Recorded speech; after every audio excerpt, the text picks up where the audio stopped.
नमस्कार बंधुरा झर्णा किचेने आपनादेर आरो एकबार स्वागत जानाई। आपनारा केमन आछेन? सकले आशा करछि भालो आछेन। तो आजके रान्ना करब गिमार शाक। এই যে আমি তুলে নিচ্ছি গিমার শাক। এবারে গিমার শাকটাকে আমি একটা পাত্রের মধ্যে জল দিয়ে ভিজিয়ে রেখেছি। এবার আমি ভালো করে 2-3 বার জল চেঞ্জ করে করে শাকটাকে ধুয়ে নেব, যাতে এর মধ্যে কোনো মাটি বা বালি বা কোনো নোংরা না থাকে। তো এইভাবে আমি ধুয়ে তুলে নিলাম গিমার শাক। এবার একটা বাটিতে আমি জল দিয়ে ওর মধ্যে কিছু মটর ডাল ভিজিয়ে নেব। আমি মটর ডালটা 1 ঘন্টা আগে ভিজিয়ে নেব।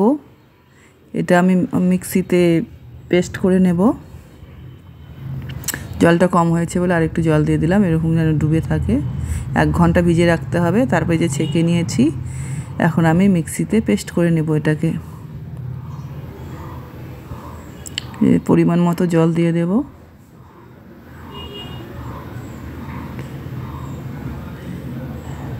এই যে আমার পেস্ট তৈরি হয়ে গেছে। এটা আমি একটা বাটিতে বা একটা পাত্রের মধ্যে ঢেলে নেব। এবার আমি যেভাবে কিছু আলু কেটে নিয়েছি, আর এই ডালটার মধ্যে আমি একটু কিছু লবণ, স্বাদ মতো লবণ আর একটু হলুদ দিয়ে মেখে নেব।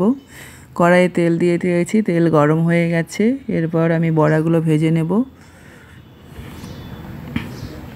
বড়াগুলোকে লাল লাল করে ভেজে নেব।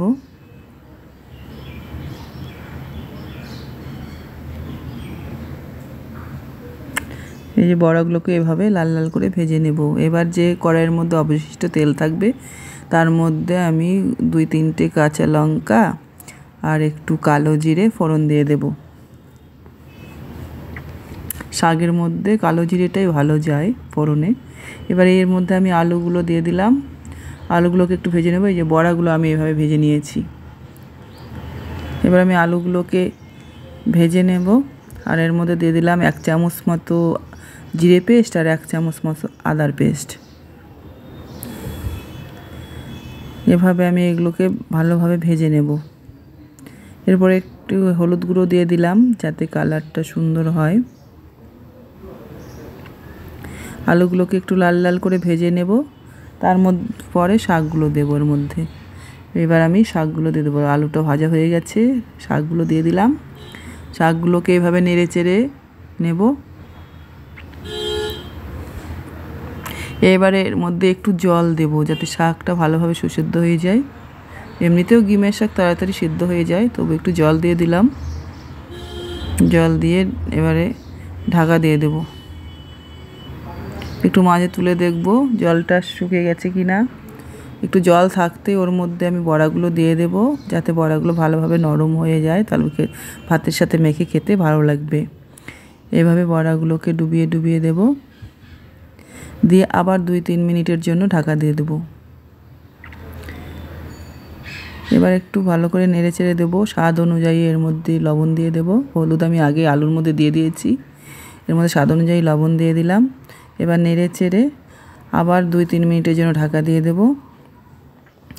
এই শাক যদি আলু ছাড়া রান্না করা যায়, তাহলে ডায়াবেটিস পেশেন্টদের খুব উপকার হয় এবং মুখে খুব রুচি আসে। এই যে শাকটা আমার প্রায় হয়ে গেছে। এবার একটা পাত্রের মধ্যে আমি তুলে নেব। এই যে আমার গিমার শাক রেডি হয়ে গেছে। দেখুন কতটা দেখতে সুন্দর হয়েছে। রেসিপিটা কেমন লাগলো জানাবেন। আর আপনারা এভাবে রান্না করে খেয়ে দেখবেন। খুব একটু তেতা লাগবে, কিন্তু খেতে খুব ভালো এবং মুখে খুব রুচি আসে। ভিডিওটি কেমন লাগলো অবশ্যই কমেন্ট করে জানাবেন। ভালো লাগলে একটা লাইক দেবেন। আর আমার চ্যানেল ঝর্ণা কিচেন সাবস্ক্রাইব করে দেবেন।